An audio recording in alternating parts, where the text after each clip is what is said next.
Maintenant, les témoignages où le Seigneur m'a amené au séjour de moi, c'est là que je voulais en venir. Je voulais vite avancer, mais en moi, je sens l'esprit me dire de parler de tout ce qui s'est. J'étais comme un spectateur. Oui. À ce poste-là. Je vois les gens venir, être condamnés là-bas. Le nombre de péchés, je vais commencer à citer, voici à cause de ça, j'ai vu des personnes condamnées par ça. Et des choses parfois que l'Église ne prêche pas et n'y met pas attention. C'est pour ça que nous sommes là. On veut compléter tout ce qui est difficile à dire sur la chair. Alors, étant là-bas, nous sommes restés beaucoup de temps là-bas. J'ai vu des gens condamnés. On m'a dit, citez le nom de Jésus. Beaucoup de sorciers sont venus le même jour-là. J'ai dit au nom de Jésus, mais c'était une débandade. Quand le pasteur, avant qu'il finisse, 3 minutes avant qu'il mette fin à sa prédication pour appeler les gens qui doivent se repentir, une force est descendue dans moi, qui m'a pris, et automatiquement j'ai commencé à voir des choses cachées, c'est-à-dire je pouvais voir les. Et quand je suis rentré à la maison, je suis resté bouche bée, mon frère. Le pourparler que j'avais bien avant était fini. Je ne parlais plus presque. J'étais devenu pas qui je suis. C'est la première fois que je vois en face. Mais ce jour-là, j'ai parlé moi ici avec lui. Et on a échangé quelques mots. Et lorsque je lui ai dit, l'esprit voit. Alors, on marchait dans cette voie. Je marchais. Moi aussi, je me vois. Je marche aussi dans cette voie. Je ne salue personne, mais les gens qui sont morts de tous les côtés du monde, dans les 4 coins du monde, tous ceux qui mouraient loin du Seigneur, empruntaient cette voie. Soit après, soit même quand on l'a pas encore. Parce que quand on... N'hésitez pas à liker la vidéo si elle vous plaît. Et si vous êtes nouveau sur la chaîne, n'oubliez pas de vous abonner et d'activer la notification pour ne rater aucune de nos prochaines vidéos. Allez, on commence. Alors, bienvenue à tous qui nous regardez aujourd'hui à Vision et Transformation. Je m'appelle Joël M. Voilà, nous avons promis que nous allons amener de nouveautés sur la chaîne et ceci est une première. Nous allons faire un espèce de podcast, interview, de témoignages, peut-être aussi d'enseignements. Nous allons voir, vous savez, la Bible est faite de beaucoup de témoignages et d'enseignements via la vie des gens. Et le Saint-Esprit qui a permis que la Bible soit écrite continue à travailler parmi nous tous. Nous allons parler à ce frère qui va se présenter. On s'est rencontrés dans un projet futur qu'on vous annoncera et vous pourrez vous prévoir. Mais je trouve que Pierre a un témoignage intéressant et aussi on va découvrir qui il est et comment Dieu agit dans sa vie, tout simplement. Et donc voilà, nous espérons que vous allez suivre jusqu'au bout et tout simplement soyez bénis par votre présence, par votre écoute. N'oubliez pas bien sûr de vous abonner et aussi plus tard de découvrir aussi Pierre et dans tout ce qu'il fera. Voilà. Alors nous allons aller directement. Pierre, bonjour. Bonjour frère Joël. Alors Pierre, tu peux te présenter en quelques minutes ou quelques secondes qui tu es, où tu es et nous allons ensuite continuer. Ok, je salue d'abord tout le monde qui nous regarde par la grâce du Seigneur. De mon nom, c'est Pierre Muganza Amouri. Donc, parfois aussi j'ignore quand j'étais encore trop petit. Ça, donc, Pierre Muganza Amouri j'ignore, c'est comme ça que je m'appelle. Je suis marié et j'ai 6 enfants. Je vis à Kinshasa, en République démocratique du Congo. Très bien. Et Pierre, qu'est-ce que vous faites vous êtes formé dans quoi vous aimez faire quoi dans la vie? Oui, j'ai étudié, j'ai un bachelor en business management et computers, IT. Mais je suis serviteur de Dieu. Moi, je m'appelais esclave et serviteur de Christ. Donc, depuis beaucoup d'années et depuis 1996, le Seigneur m'a appelé. J'aime le servir. J'étais encore tout petit. Aussi, le travail au quotidien, vous savez, la Bible dit, celui qui ne travaille ne mange pas non plus, étant papa de beaucoup d'enfants. Je suis marié. Je dois aussi travailler pour aider mes enfants à aller de l'avant, à étudier. Et voilà. Oui, merveilleux. Et Pierre, une des raisons pour lesquelles on parle aujourd'hui, c'est parce que vous avez un témoignage qu'on va qu'on va parcourir dedans et tout ça. Mais pour ceux qui ne connaissent pas le Congo, ou bien qui peut-être c'est la première fois qu'ils voient quelqu'un qui parle du Congo parmi notre audience, vous, donc Kinshasa, c'est de quel côté? C'est du Congo? C'est ouest, est? Et le Congo, il se trouve où? Parce qu'il y a deux Congos, hein? Oui, exactement, vous avez raison. République démocratique du Congo, avec comme capitale Kinshasa, au centre même du continent africain. Oui. Donc, la capitale qui est à l'ouest du pays.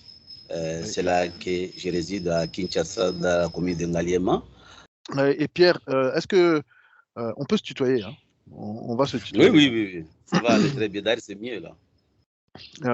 Alors, Pierre, tu as grandi, est-ce que tu es devenu chrétien parce que tu n'as pas grandi dans une famille chrétienne, ou bien est-ce que tu as grandi dans une famille chrétienne ou une famille de quel arrière-plan es-tu? Voilà, tout de suite là, si je peux parler de ma situation, je suis, mon papa était catholique, fervent en tout cas. Ma maman aussi l'a suivi là-bas. Et je suis né dans cette famille catholique. Au sens vrai du terme, qui n'est pas une famille chrétienne, mais papa était tellement rigoureux si vous ne partez pas à l'église catholique. Et on a grandi à ça, avec la catéchèse, aller là-bas. Et comme papa était quelqu'un qui était une très grande personnalité de l'église catholique, et nous devions suivre ses pas. Il était polygame, mais très vite, quand il était beaucoup attaché au prêtre, on lui a dit d'avoir seulement une seule femme. Il a dit répudier les autres femmes et rester avec ma mère seule, qui était la toute dernière femme de sa vie. Et nous sommes donc 10 enfants, ici des femmes différentes, un seul papa. Et moi, je suis le 8e de cette génération-là. Je suis comme un Benjamin, Joseph. Oui. Voilà. Finalement, ça fait penser à la polygamie dans la Bible avec Jacob et ses 4 femmes. Exactement. Mais papa lui avait des caractéristiques. Il était très compatissant. Il était quelqu'un de grand cœur. En tout cas, c'est aujourd'hui que je comprends qu'il n'était pas chrétien, mais il avait des qualités à allouer vraiment, et que certains vrais chrétiens, entre parenthèses, peuvent manquer, si on peut voir ça, mais qui n'est pas toujours vrai, parce que quand on est vrai chrétien, on s'attend à un changement, à une nouvelle manière de vivre la parole de Dieu. Alors, j'ai étudié l'école primaire, puis secondaire, arrivé en 4e des humanités. Comme il y avait la guerre, surtout au Congo, la guerre pendant Mobutu, tout ça, j'ai dû rater 2 ans. J'avais un retard de 2 ou 3 ans. D'ailleurs, si je ne me trompe pas, avec aussi la guerre du Rwanda de 94, les génocides qui étaient là, il y avait des bouleversements dans la ville de Bukavu, et je n'ai pas pu étudier encore cette année, mais arrivé à 96, avant que Laurent Désiré Kabila, le président qui avait renversé Mobutu, entre à Bukavu, au mois de mai, juste, en tout cas au mois de mai, ou bien fin avril 1996. C'est ce jour-là que le Seigneur a choisi pour m'appeler. Comment était la situation? Je me réveille le matin. Allons dans le sujet, justement. Oui. Comment était la situation? Je me réveille le matin, un certain dimanche. Je me souviens, j'étais à la fin, on venait de terminer les vacances de Pâques. En tout cas, la première semaine qui suit, c'est cette semaine-là, le dimanche, je me préparais pour aller à notre paroisse catholique, pour ceux qui connaissent Bukavu. C'est la paroisse de Tchaï, pour aller vers l'hôpital du docteur Mukwege Denis, à côté de l'université évangélique en Afrique, qui est de la communauté à laquelle j'appartiens maintenant, la 8e CEPAC.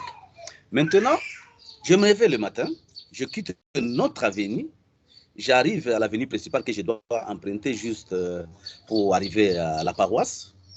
J'arrive là-bas, il y a quelque chose qui n'est pas normal qui s'était produit. Arrivé là-bas, mes pieds n'ont pas voulu que je prenne la direction d'aller vers notre paroisse. Donc, j'étais immobilisé en quelque sorte. Et quand j'étais immobilisé, je me débattais avec moi. Qu'est-ce qui m'arrive? Pourquoi je ne sais pas bouger les pieds? Alors, en moi, il y a une voix qui a parlé. Pour la toute première fois que j'entends de la voix de Dieu, il y a une voix qui me dit, pourquoi voulez-vous aller là-bas? Moi, je ne suis pas là-bas. Allez plutôt à une église ici qui est à côté de la 8e CPESA Chai. Parce que pendant ce temps-là, ce n'est pas qui était appelé CPESA, parce que communauté des églises de Pentecôte au Zaïre. Alors, et en un clin d'œil, frère Joël, je vous dis, l'image de cette église est venue à moi. Le Seigneur a éclairé mon image. Je passais sur la route principale, j'apercevais l'église à peu près 25 à 30 mètres. Je n'ai jamais été là parce que nous, dans notre communauté catholique, les autres églises sont les binzam-benzam, c'est-à-dire des divinités. Hein? Ce n'est pas le Dieu principal. Donc les gens, c'est du syncrétisme peut-être. Les gens mélangent avec l'animisme et tout ça. Voilà, oui. Donc, la foi catholique, nous professons quoi? Nous professons que les autres églises, ils adorent les divinités, ils ne sont pas dans la vraie foi. Ouais. Alors, mais malgré cette voix, malgré cet esprit-là qui a informé mon esprit à l'instant en amenant l'image de l'église, je n'étais pas toujours convaincu. Je me battais toujours pour que je prenne la voie pour aller à notre paroisse. Ouais. Mais quand j'ai vu que ça ne changeait pas, je me tourne de tous les côtés. Bon, je vois les personnes qui passent, parce que c'était dans une route quand même principale. Les personnes ne s'intéressaient pas à moi. Et je me suis dit, mais qu'est-ce qui ne va pas bon cette fois-ci, à moi? J'ai dit ça à moi, dans mon esprit. Oui. Cette fois-ci, si les pieds bougent, j'irai là où on vient de me dire qu'il faut aller. À l'instant même. Donc, attends. Donc, tu marchais à pied, tu étais le piéton, et à un moment, tu entends une voix, et puis il y a aussi ces images qui viennent. Oui. C'est-à-dire, j'étais d'abord immobilisé avant. Oui. Alors, je me dis, comme bon, je vais aller là-bas où on me dit d'aller. Et à l'instant que j'ai parlé ça à moi-même, à mon esprit, directement, les pieds ont bougé. Wow. Les pieds qui étaient immobiles sont devenus mobiles. Et j'ai pris directement la direction de cette assemblée-là, de la 8e CPESA Chai. D'accord, très bien. Comme j'ai grandi dans l'église catholique, je ne sais pas comment les autres églises adorent Dieu. Je ne sais pas, j'ai toujours à moi cette manière que nous appartenons catholiques et où on adorait. J'arrive là-bas, on me reçoit, mais j'ai trouvé d'abord déjà l'église avait déjà commencé. On me met au milieu dans une très grande assemblée, à peu près 5 ou 6 000 personnes. Alors, j'entre. Les protocoles, on appelle ça les diacres. Les diacres me reçoivent avec joie. Ils me montrent là où je dois m'asseoir. Parce que quand vous arrivez, les protocoles vous indiquent, les diacres vous indiquent là où vous devez vous asseoir. On ne s'assoit pas n'importe comment. Je m'assois au milieu de cette grande assemblée. Maintenant, je suis perplexe. Parce que toutes les activités, les choristes qui chantent, qui adorent Dieu, les cantiques que vous connaissez, les cantiques des protestants, tout ça, pour moi, c'est nouveau. À l'estrade, là-bas, je vois le pasteur principal, les autres pasteurs, tout. Beaucoup de gens, le diacre, parce que c'est tellement grand. Je me suis dit, mais qu'est-ce que bon? Je suis là parce qu'il y a quelqu'un qui m'a envoyé là-bas. Je suis là, et puis les étapes sont passées, et puis il y avait le prédicateur qui devait prêcher, et c'était le pasteur responsable de cette assemblée-là. Le pasteur Daniel Kito Gamubamba, qui est déjà décédé en 2002, pendant que j'étais à l'université déjà. Alors, il se met debout, après avoir prié, il commence à prêcher. Moi, je ne comprenais pas toujours ces choses-là.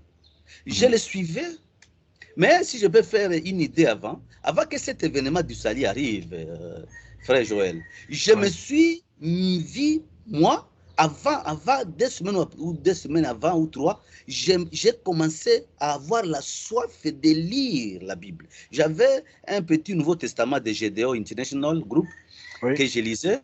Et mon frère, les 4 évangiles là-bas, je les lisais. Je suis païen, je ne connaissais pas le Seigneur, je suis à cette église-là. Mais je lisais beaucoup. Je lisais beaucoup les 4 évangiles pour savoir exactement qu'est-ce que le Seigneur a fait exactement. Ça, c'est avant que cet incident dans la rue arrive. Donc, il y avait eu cette soif qui a commencé en vous. Cette soif-là qui a commencé en moi. Et j'ai commencé à lire le Nouveau Testament, les 4 évangiles. Je les ai lus. Je ne sentais pas rien. Je lisais seulement en tant qu'un enfant qui étudie. Je suis en 4e scientifique.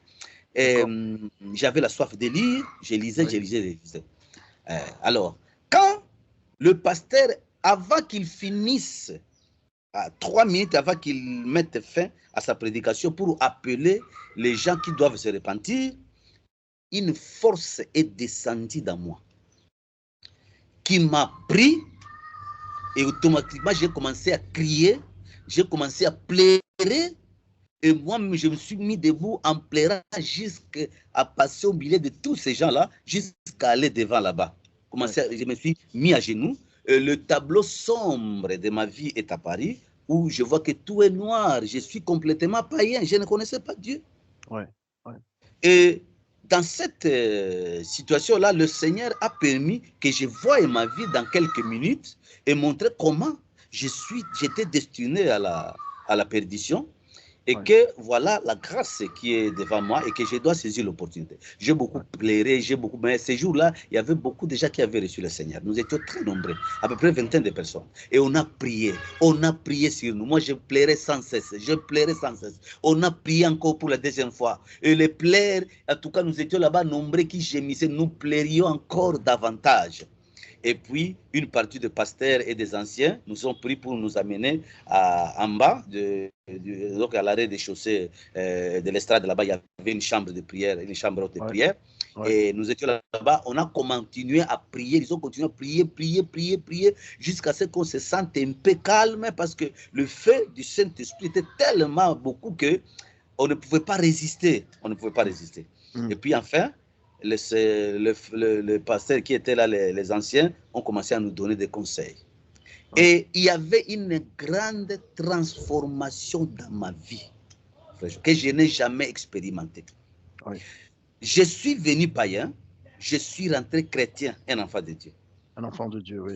Mais alors, donc vous faites une distinction entre chrétien de tradition, ce que vous étiez, et puis un chrétien né. C'est une nouvelle naissance, finalement. C'est une nouvelle naissance dont vous parlez. J'ai donc assisté à une nouvelle naissance spirituelle en moi, à la minute là. Et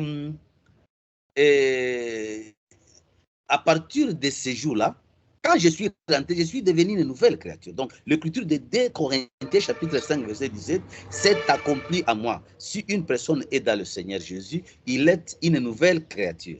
Je suis rentré à la maison, une nouvelle créature, transformée complètement. Mes yeux et mes oreilles ont été ouvertes.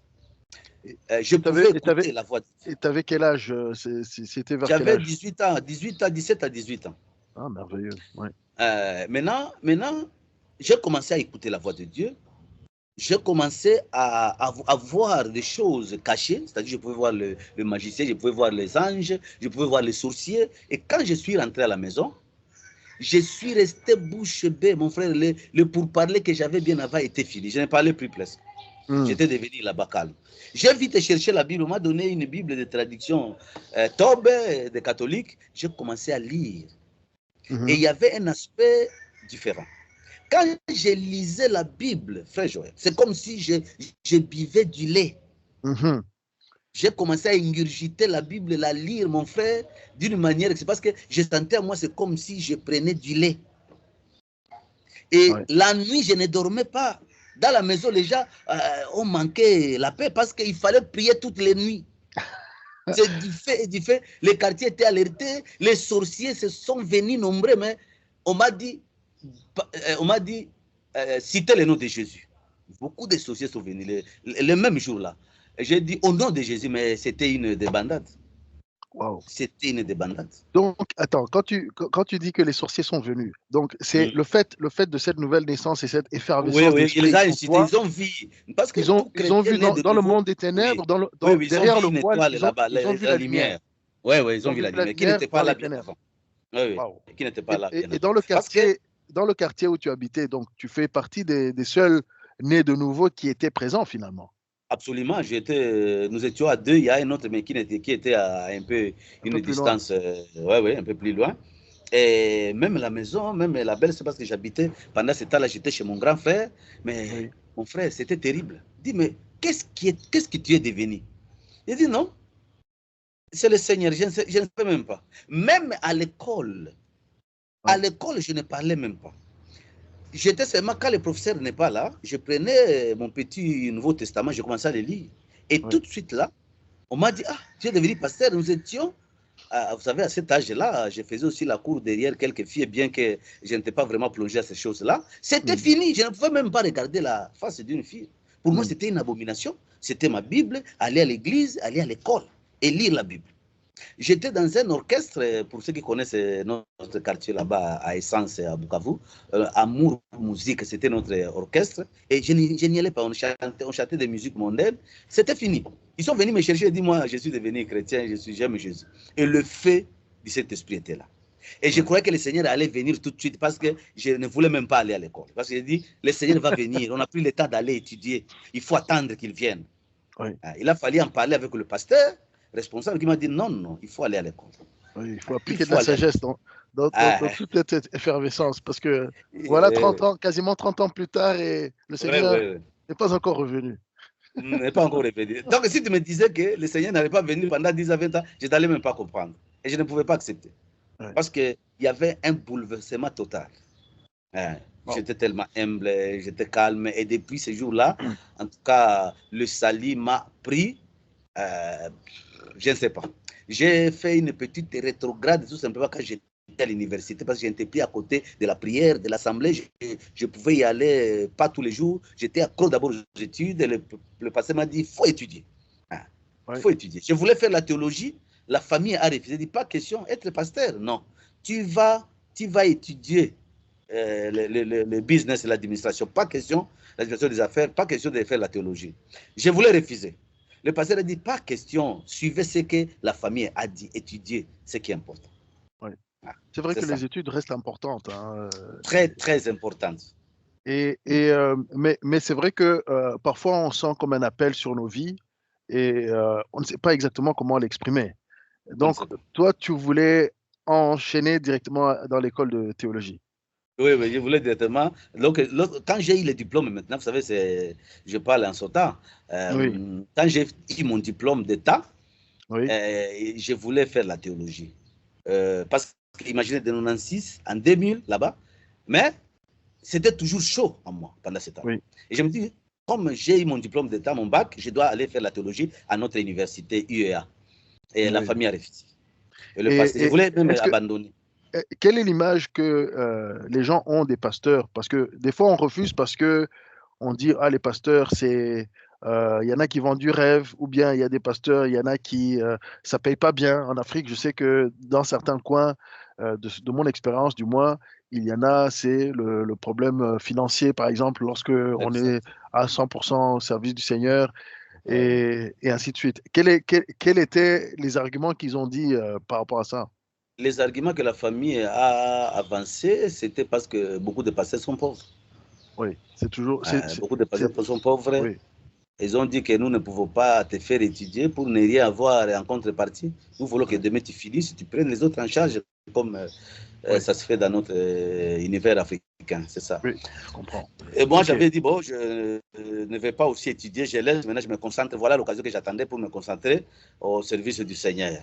Et le pasteur a dit, pas question, tu vas là-bas, à l'ISP, va étudier ce qu'on t'a dit là-bas. Voilà. C'est comme ça que j'ai... Et à l'université, comment ça s'est passé avec ta foi et l'université, ou bien les études avec la foi? Ça a continué comme ça? Tu as rejoint quelque chose? Qu'est-ce que tu as fait pendant tes études? J'ai été un peu rétrogradé.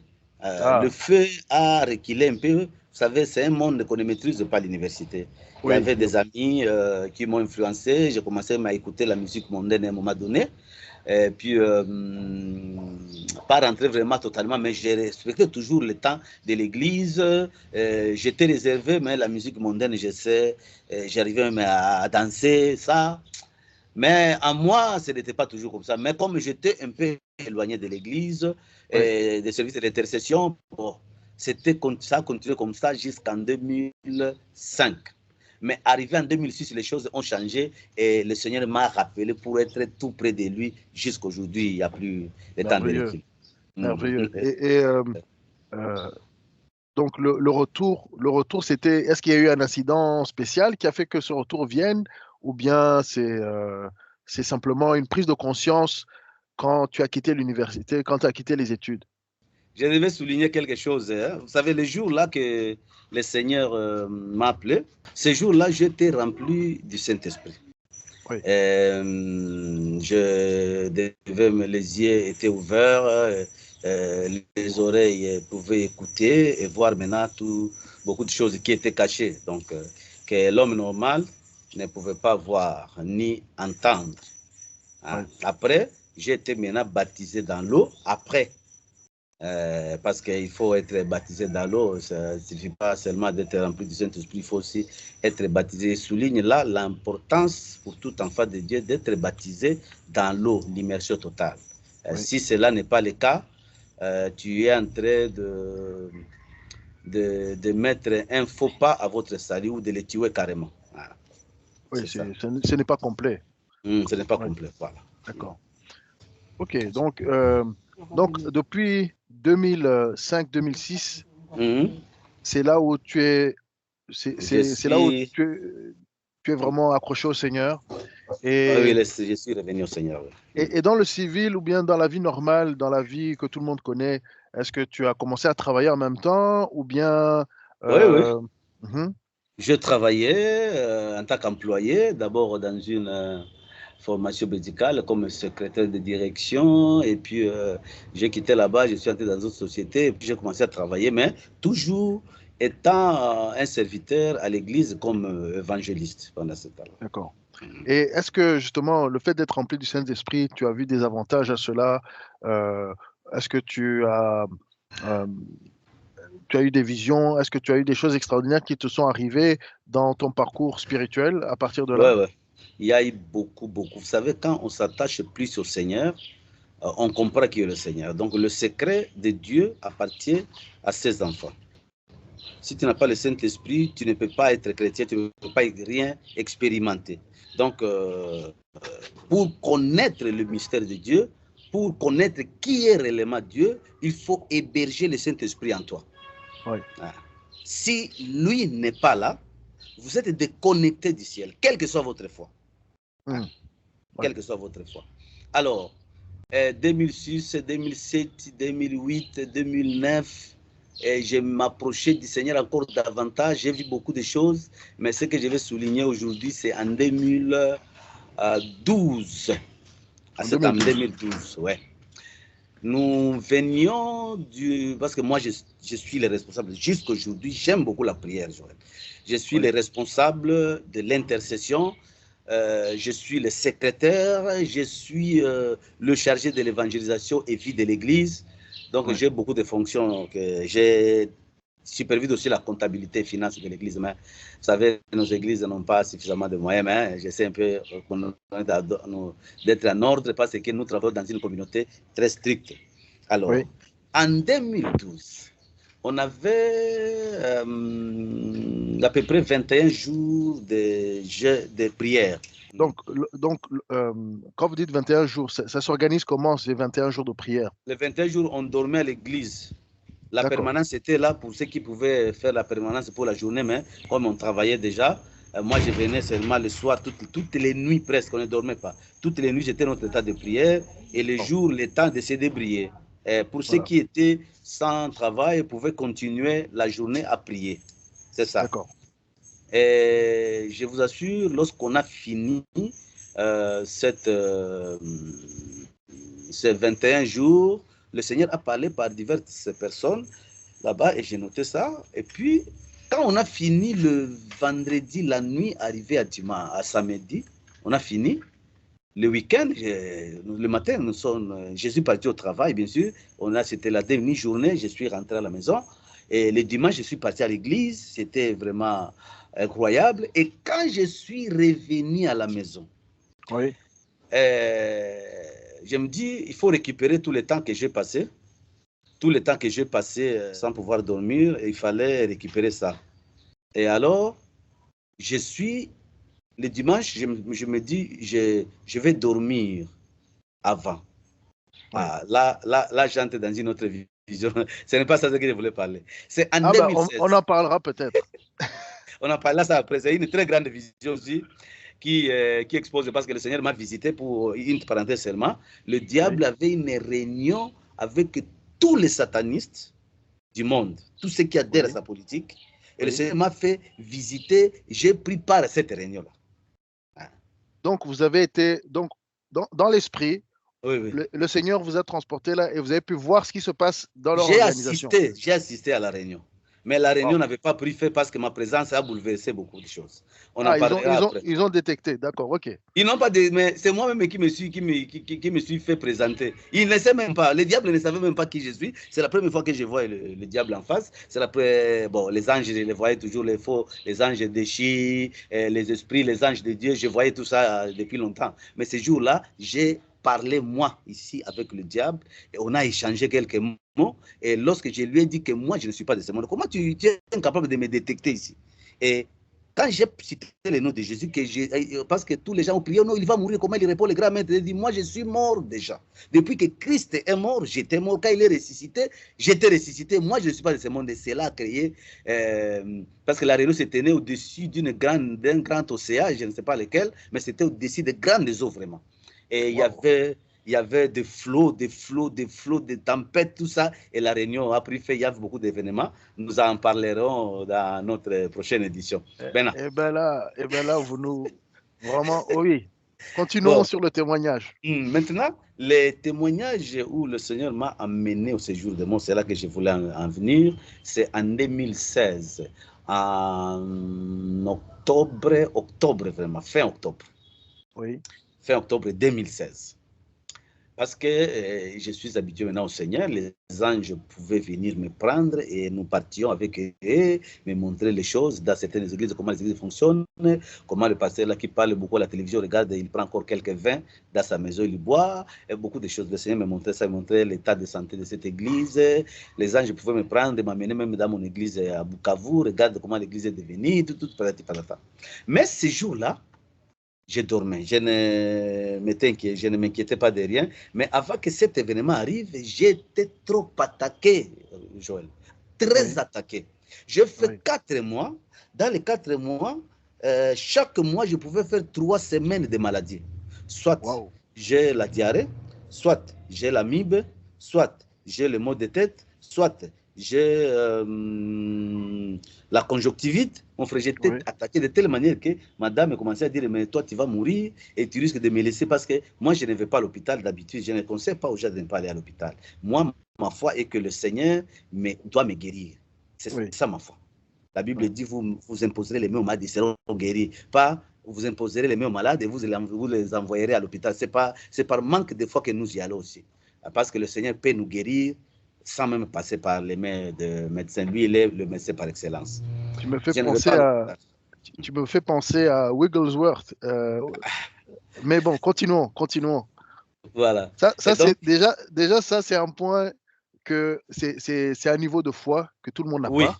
Oui, tout le monde n'a pas. Chers auditeurs, les médecins sont utiles, mais très utiles. Soyez, selon votre foi, selon votre parcours avec le Seigneur, vous pouvez avoir cette foi-là. Je comprends ce qu'il dit, mais en même temps, je dois mettre une réserve pour les auditeurs qui sont peut-être même pas encore au lait. Hein, c'est ça. Oui. Alors, ce mois d'octobre vers la fin, cette nuit, après beaucoup d'attaques, et quand madame m'a rappelé ça, j'ai pris ma natte et je suis passé la nuit à l'extérieur. J'ai beaucoup prié. Et le Seigneur m'a ouvert les yeux avant cette nuit-là, parce que j'étais à côté d'un couvent de sœurs et de prêtres qui sont tous des magiciens. Ils m'ont attaqué. Donc ma présence était vraiment insupportable pour eux. Ouais. J'ai vu les démons venir m'attaquer, parce qu'il arrivait parfois que je puisse faire même 2 semaines sans marcher. Je suis seulement là-bas, à Kopi. Ouais. Wow. Et après, les pieds vont se remettre et je marche encore, je vais à l'église. C'était comme ça. Mais vous étiez dans le Seigneur déjà. Donc déjà dans le Seigneur. C'est simplement que c'est les représailles des ténèbres contre vous parce que vous étiez finalement actif spirituellement. Extrêmement actif. Oui. Et tellement révolté par le Seigneur. Alors, tellement révolté par qui? Pour le Seigneur. Ah, pour le Seigneur. Ok. Révolté contre les diables et son arme. Non, j'avais mal entendu. Ok, merveilleux. Continuons. Maintenant, il arrive cette nuit-là, mon frère. Il y avait 2 anges qui sont venus me prendre. Oui. Et on n'a pas pris la direction ascendante, mais on a descendu. savez, les choses spirituelles, mon frère Joël, c'est compliqué. Parfois, on n'a pas un vocabulaire approprié pour exprimer ça, parce que ce sont des choses qui ne sont pas connues dans le monde. Dans le monde, nous avons déjà un vocabulaire préétabli. Quand on grandit, on nous dit ça c'est la chaise, ça c'est l'avocatier, ça c'est le fer, ça c'est le poisson. Mais là, vous allez voir des choses que vous n'avez jamais vues. Pour les nommer, c'est compliqué. Tout à fait. Notre vocabulaire devient un peu faible par rapport à ça. Alors, nous descendions dans une voie, les anges étaient avec moi, mais dans cette marche-là, dans ce chemin-là, il y a eu beaucoup de gens aussi qui marchaient, mais personne ne pouvait pas parler à l'autre. D'accord. C'est un parcours aussi très long. Alors, je vais parler de la signification de ça après, parce que dans le monde spirituel, les sens sont plus développés que dans le monde physique. Tout à fait. Alors, je marchais dans cette voie. Il y a eu beaucoup de gens aussi qui étaient morts. C'est ça la vraie signification maintenant. Les gens qui étaient morts à la minute, à la seconde, tous empruntent cette même voie. Donc, c'était en temps réel par rapport à cette vision. Vous voyez ce qui se passe dans l'activité spirituelle. Oui. Tout celui qui meurt sans le Seigneur emprunte cette voie-là. Ce n'est pas la voie qui... ce n'est pas la voie qui mène. Cette voie, c'est une voie un peu sombre. Mais c'est comme aussi une sorte de tunnel. Très sombre, il n'y a pas de lumière, vraiment, mais il y a un peu de lumière, un peu tout simplement juste pour voir. Mais l'esprit voit, même s'il n'y a pas vraiment la lumière comme la journée, mais l'esprit voit. Alors, on marchait dans cette voie. Je marchais. Moi aussi, je me vois. Je marche aussi dans cette voie. Je ne salue personne, mais les gens qui sont morts de tous les côtés du monde, dans les quatre coins du monde, tous ceux qui mouraient loin du Seigneur, empruntaient cette voie. Soit après l'enterrement, soit même quand on ne l'a pas encore enterré. Parce que quand on meurt, quand on n'est pas encore enterré, l'esprit est en train d'errer. Après, l'esprit doit aller là-bas parce que l'esprit ne doit pas rester ici. L'esprit doit aller là-bas. Et il y a seulement les deux places là, soit au paradis, soit au séjour des morts. C'est comme ça, la réalité. Alors, j'ai emprunté cette voie, je suis allé dans cette voie. Et quand je suis allé, il y a vraiment un temps, j'ai commencé à entendre les gémissements. Les gémissements des gens qui pleurent, des gens qui sont en train de gémir, des cris, des douleurs atroces, qui percent le cœur. Et vous sentez que ici, ce n'est pas une place pour vivre. Après, j'ai commencé à voir des créatures démoniaques. Alors, j'ai commencé aussi à voir du feu et j'ai vu des gens dans le feu. Mais, avant qu'on vous jette dans le feu, il y a une sorte de jugement qu'on fait à chaque personne qui meurt. Moi, je ne suis pas passé par ce jugement parce que j'étais avec les anges. Le Dieu voulait seulement me montrer comment les choses se passent de l'autre côté.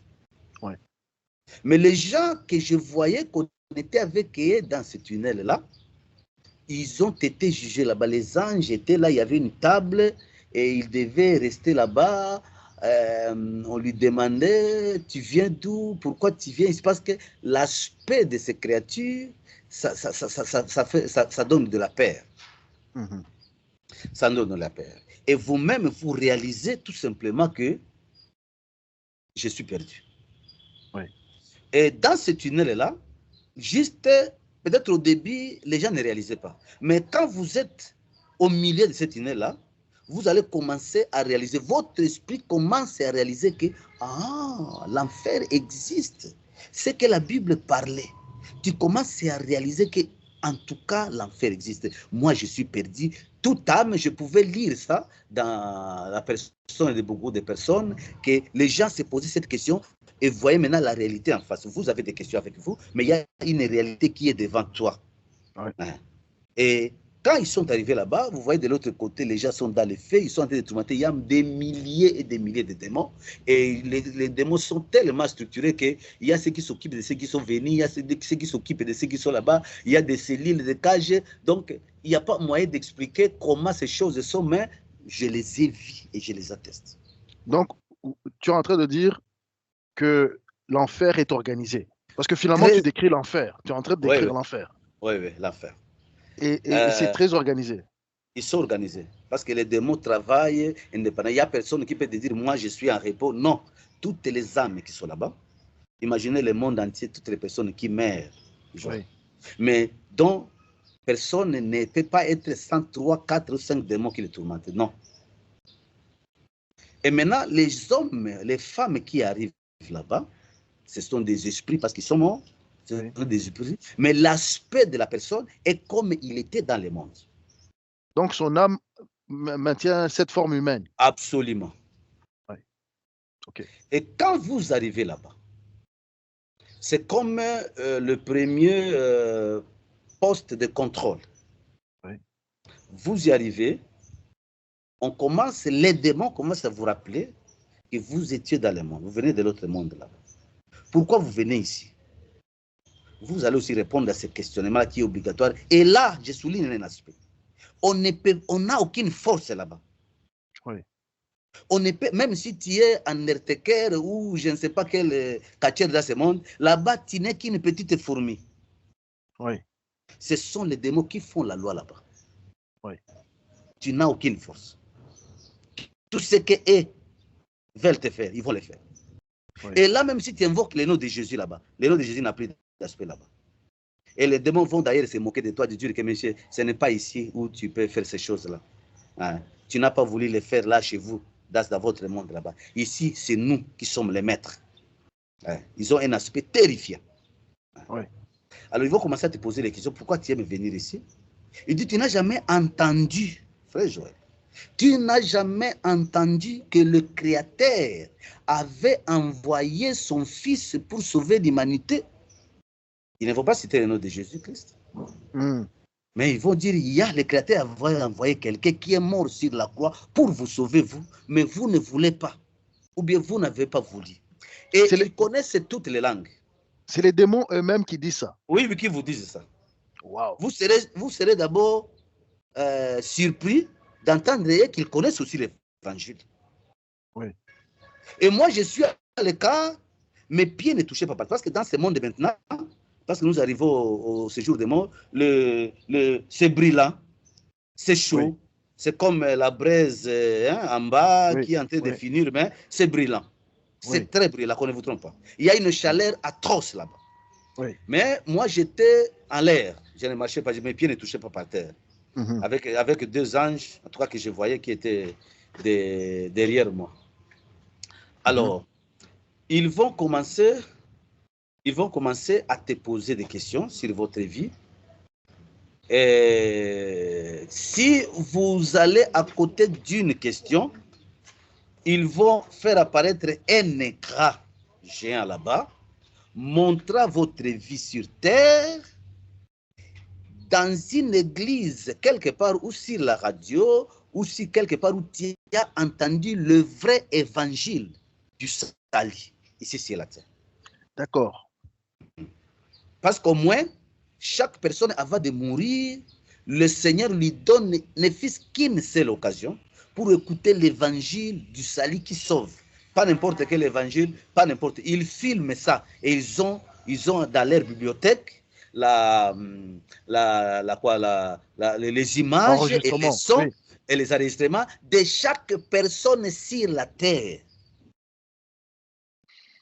Si, frère Joël, je ne dis pas que vous irez en enfer, mais si vous ratez le ciel, ils vous montreront des images pour voir comment tu as négligé la parole du salut qui concerne Jésus-Christ. Alors, les camps arrivent, vous montrez tout, on vous pose des questions. Pourquoi tu n'as pas écouté cet homme-là?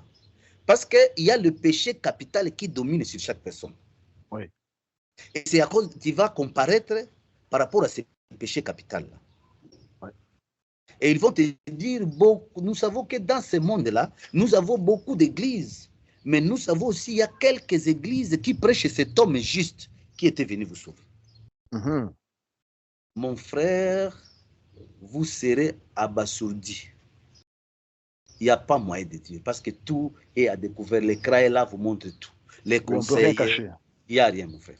C'est comme si notre vie ici-bas est filmée, chaque minute, chaque seconde. Il n'y a pas de secret. Tout ce que tu faisais même dans la toilette, tout est là. Tout ce que tu faisais toi-même, tout est là. Tout ce que tu pensais, la caméra la filme même tes pensées et montre tout. C'est terrifiant quelque part. Mon frère.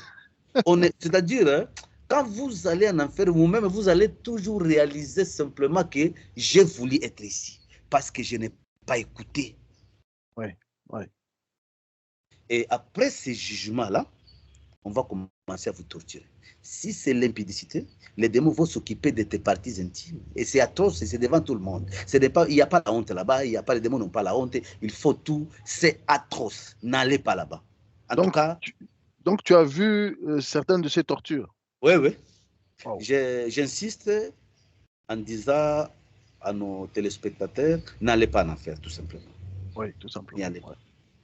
Le Christ peut encore avoir pitié de toi. Ce n'est pas un lieu fait pour les hommes. Et c'est là que ça corrobore la parole du Seigneur qui dit le feu et l'enfer a été fait pour Satan et ses anges, pas pour l'homme.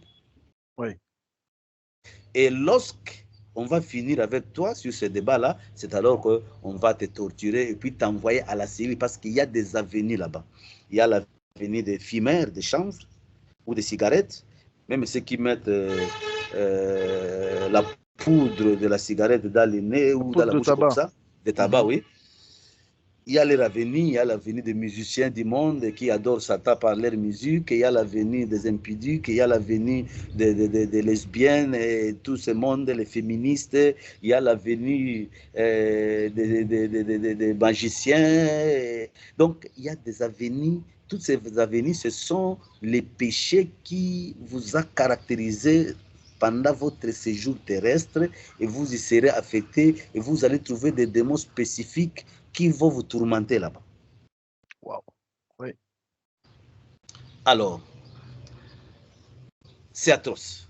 J'ai beaucoup pleuré. Oui. J'ai vu des célébrités, des hommes politiques, sont là-bas.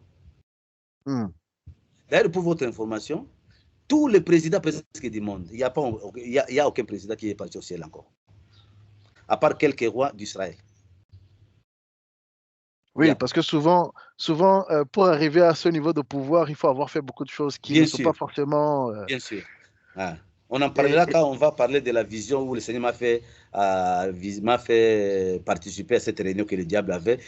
C'est toutes les célébrités du monde dans tous les domaines sportifs, footballistiques, je ne sais pas, boxe, politique, monde du business, science, tout était là.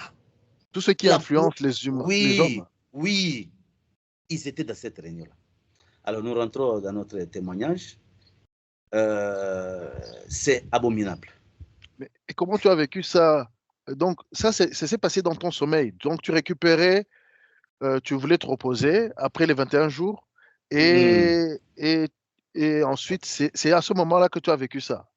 C'est bon, les 21 jours c'était lié à au voyage que le Seigneur m'avait fait. Ça c'était pas de ces choses-là.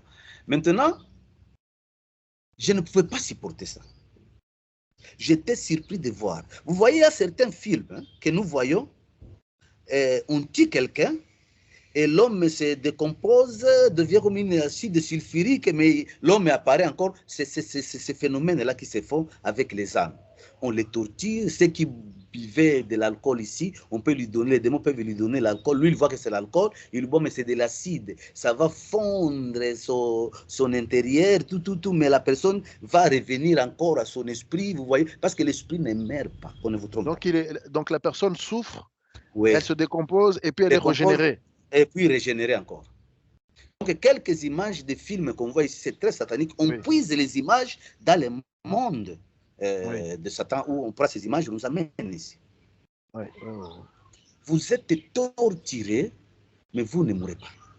Il y a une soif atroce presque toutes les âmes que j'ai vues demandaient de l'eau. Oui. Tiens, À cause de la ça rappelle voilà, l'histoire de Luc Lazare chapitre et 16. l'homme riche. Ça, c'est la vérité. Ce que le Seigneur avait parlé là, mon frère, c'est la vérité absolue. C'est exactement l'image. Mais ça n'a pas changé, ça n'a pas changé depuis 2000 ans. Ça n'a pas changé. C'était même avant 2000. Avant que le Seigneur parle, ces choses étaient déjà de l'autre côté. Oui. Je ne pouvais pas supporter ça. Et les anges assistaient seulement là, ils me regardaient. Moi aussi, j'assistais cela. Mais le Seigneur ne me permet pas encore de parler avec qui que ce soit. Parce que aussi, à cette scène-là, je ne peux pas parler. Quand on va continuer, je vais parler d'une personne où le Seigneur lui-même m'a permis que je parle avec cette personne. Et après avoir assisté à toutes ces scènes macabres qui sont inhumaines, et les démons, quand ils le font, ils sont souriants, ils sont calmes. Et ils disent à ceux qui... Parce que c'est un service de réception qui travaille 24 heures. D'abord, j'ai déjà souligné, là-bas, il n'y a pas la notion de temps. Il n'y a pas l'heure là-bas, il n'y a pas la notion de temps. Là, c'est pour l'éternité. C'est-à-dire, les âmes qui sont là-bas ne sortiront là-bas pour aller en enfer éternel après le jugement dernier. C'est donc... Oui, dans le lac de feu. C'est donc une sorte d'un séjour de punition pour les âmes qui ont refusé Jésus.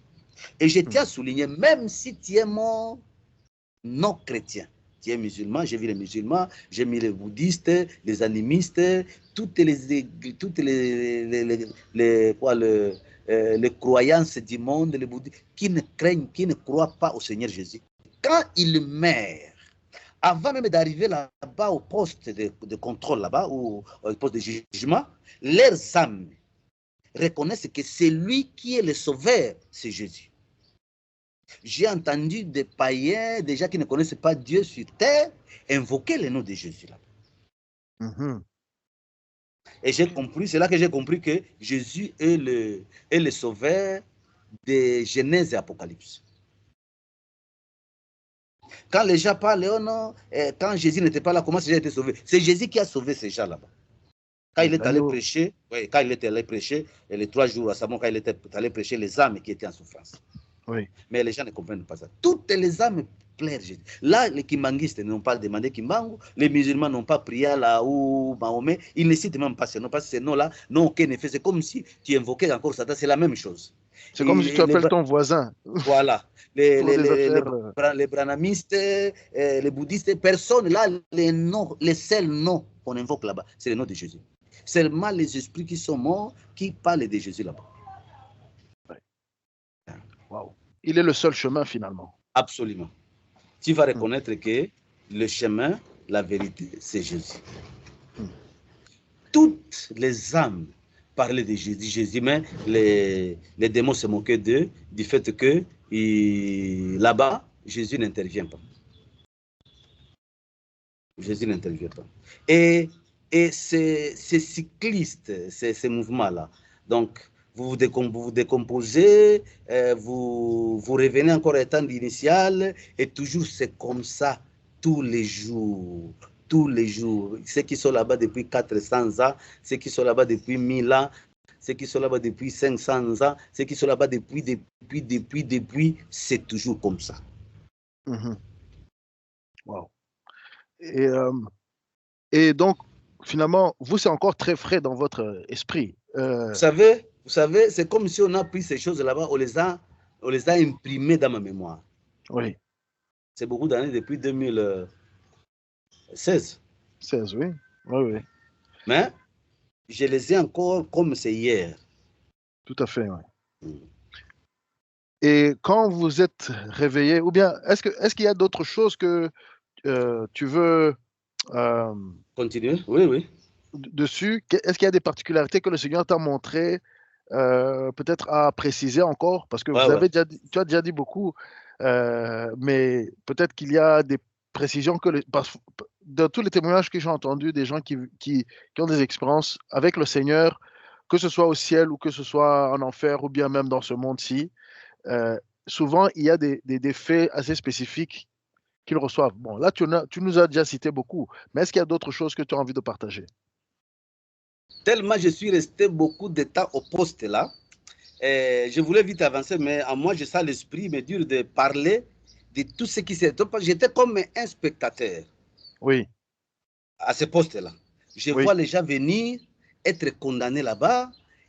Le nombre de péchés, je vais commencer à citer, voici à cause de ça, j'ai vu des personnes condamnées par ça, par ça, par ça. Et des choses parfois que l'Église ne prêche pas et n'y met pas attention. C'est pour ça que nous sommes là. On veut compléter tout ce qui est difficile à dire sur la chair. Ouais. Alors, étant là-bas, nous sommes restés beaucoup de temps là-bas. J'ai vu des gens condamnés pour la cigarette. Il est chrétien. Il servait Dieu, mais il n'a jamais abandonné la cigarette parce que dans la Bible, il n'y a pas la cigarette. Parce que, vous savez, frère Joël, ce n'est pas pour rien que Dieu dit que l'une des fonctions du Saint-Esprit, c'est de nous convaincre du péché. Oui. Oui. Et si le Saint-Esprit n'est pas en toi, tu ne sauras jamais le péché, c'est quoi. C'est ce qui fait la différence entre un chrétien et celui qui n'est pas chrétien. Dans notre monde ici, tout celui qui porte la Bible, tout celui qui prêche, tout celui qui est pasteur est chrétien. Mais dans l'autre monde, là, la réalité, c'est une seule. Soit tu es chrétien, soit tu ne l'es pas. Et ce qui fait la différence, c'est le Saint-Esprit en nous. Tout à fait, oui. J'ai vu des pasteurs, des apôtres, des docteurs de la parole. Beaucoup de gens être condamnés là-bas par les démons. Les démons là qui sont là-bas, je ne sais pas s'ils sont des juristes de la parole ou quoi, je ne sais pas. Mais ils connaissent bien la parole de Dieu et ils ont des images à l'appui de toute la rébellion, toute ta rébellion, quelle que soit ta connaissance dans ce monde, qu'ils vont vous montrer là-bas. Alors, la cigarette, parce que si tu as le Saint-Esprit va te convaincre que ça, Dieu n'aime pas. Oui. Mais si tu n'as pas le Saint-Esprit, il y a des péchés dans la Bible qui sont directement cités et d'autres indirectement cités et d'autres quasiment ne sont pas cités. Oui. Quand en Galates chapitre 5 verset 19, 20 dit que et les autres et les péchés semblables, les mots semblables, oui, incluent toute une liste de péchés que l'apôtre n'a pas pu signaler, mais qui sont connectés. Je vais donner un exemple. Celui qui suit le film pornographique ou érotique et celui qui fait l'impudicité, ils sont dans le même panier. Quelqu'un va dire, moi je n'ai pas fait l'impudicité, ce n'est pas un péché, mais spirituellement tu as fait le péché. C'est ça. Donc, les péchés qui sont connexes, les péchés qui sont indirectement cités, le Saint-Esprit nous aide à nous dire, parce que le Saint-Esprit, c'est comme le témoin de Dieu à nous, c'est comme Dieu lui-même à nous, pour nous orienter dans ce monde qui est pourri complètement. Mon frère, tu seras surpris. La cigarette, les faux cheveux qu'on ne sait même pas prêcher dans ce monde. Mais il faut préciser. Donc, par exemple, les faux cheveux, c'est un bon... Ça revient souvent, surtout peut-être parce que les Africains et les Africaines... même les Blancs. Même les Blanches qui mettent il y en a qui rajoutent. Mais par exemple, est-ce que le péché, pour ça par exemple, est-ce que c'est au moment... Parce qu'il y a les faux cheveux qui sont issus même de rituels, il y a les faux cheveux complètement artificiels qui sont faits en matière à base de pétrole et tout ça. La raison pour laquelle c'est un péché, est-ce que c'est parce que donc quand les femmes mettent des rajouts par exemple, ou même les hommes aujourd'hui, il y a de tout. Est-ce que c'est l'intention? Parce qu'il y a des gens qui ont peu de cheveux. Est-ce que c'est la raison, c'est parce qu'on veut se faire plus beau qu'on est, ou bien on veut attirer l'autre, ou bien on veut attirer l'attention sur nous-mêmes? Quelle est la part intérieure aussi? Vous, comment vous voyez ça? Moi, je ne vais pas donner mon point de vue, je vais donner le point de vue des juges qui étaient là. Ce que tu as vu. Et disent que vous corrigez votre créateur. D'accord. C'est tout. Si pour quelle intention, moi, je ne sais pas, je me sais qui est là-bas. Parce que quand tu arrives là-bas, tu ne sais pas parler. On te montre tout simplement que ça, c'est mauvais. Et ce qu'ils disent, ils l'emportent toujours. Et ils vont te faire passer au criblage. Parce qu'ils sont là pour... Ils sont comme les soldats. Et j'ai entendu quelqu'un dire que Dieu nous a mis ici pour vous corriger parce que vous êtes maudits, vous avez refusé votre Dieu. D'accord. Vous comprenez un peu cela? Ah. Le fait de mettre les faux, tout ce qui est faux, c'est ce qui ne vous appartient pas. Ah. Donc, si vous avez le péché, restez avec ça. Le Seigneur est content de vous avoir créé ça. Ça, c'est mon conseil que je peux donner. Il faut mettre une casquette alors. Il faut mettre une casquette. C'est ça. C'est ça. Chapeau. Alors, il y a l'impudicité, n'en parlons pas, tout le monde sait que c'est un péché. Il y a le péché de participation. Le fait que tu as aidé quelqu'un à lui montrer là où on fait l'avortement, toi tu n'as jamais été là, tu l'as aidé. Tu lui as indiqué là où il peut avoir de la boisson, il peut avoir des prostituées, tu lui montres là-bas. Tu as déjà participé à ça. Et si tu n'as pas eu le temps de prier, ces péchés-là vont être debout. On va les citer parce que ces gens-là, ces juges-là, ont la liste, dans leur base de données, ils ont quasiment les noms de toutes les personnes sur la terre. Oui. Une base de données complexe. Et si vous péchez dans le monde, dans leur base de données, il est indiqué le péché que tu as fait. Ils l'écrivent là. Il n'y a pas de secret. Si tu pêches, aujourd'hui, Dieu sait, et les démons savent. Alors, ils indiquent ça. Si tu confesses et tu abandonnes, dans leur compte, c'est désactivé. Tu es un Dieu de Dieu. Mais quasiment tous les hommes sont nés des pécheurs d'abord. Parce qu'ils ont votre nom là-bas, votre cahier est là. Le jour que vous recevez le Seigneur Jésus, voilà l'explication, votre casier judiciaire chez eux est vide. On ne peut rien vous reprocher. Ouais. Maintenant, il en va maintenant de ta manière dont tu vas te comporter depuis le jour que tu as reçu le Seigneur jusqu'à ta dernière minute de vie ici-bas. Comment tu vas te comporter? Et je donne un conseil à pasteur qu'il faut toujours confesser à tout moment. N'attendez pas à aller voir le pasteur ou qui que ce soit. Il faut directement demander pardon. Oui. Ne gardez pas. Oui, à tout moment. Sans attendre qu'il y ait quelqu'un à côté de toi. Oui, non. Tu t'adresses à Dieu. Parce qu'ici, il s'agit des enfants de Dieu. Oui. Seigneur, pardonne-moi pour ça parce que tu dois connaître que ça, c'est un péché parce que ce n'est pas ta vie. Et l'esprit en toi te reproche par rapport à ça. Oui. J'ai vu les gens condamnés parce qu'ils ont acheté de la boisson alcoolisée pour quelqu'un. Donner un mauvais conseil à quelqu'un, c'est un péché. Le port des pantalons pour les femmes, ils brandissent l'écriture d'Exode 22, verset 5, quelque chose comme ça. Et ils réussissent. Donc là, c'est important ce que tu dis, parce que tu viens d'aller dans l'Ancien Testament, parce qu'il y a des gens qui disent, OK, le Nouveau Testament, ça a enlevé toute chose et tout est révolu. Mais tu viens de dire que les accusateurs, donc ils font leur rôle d'accusateur, ils vont dans l'Ancien Testament et ils regardent ce qui a été écrit comme conseil au peuple d'Israël et ils l'appliquent à tous. Oui. D'accord. Ils disent que cette parole, c'est pour tout le monde. Si vous croyez en Dieu, vous devez croire à sa parole et appelle ça sa parole, la Bible. D'accord.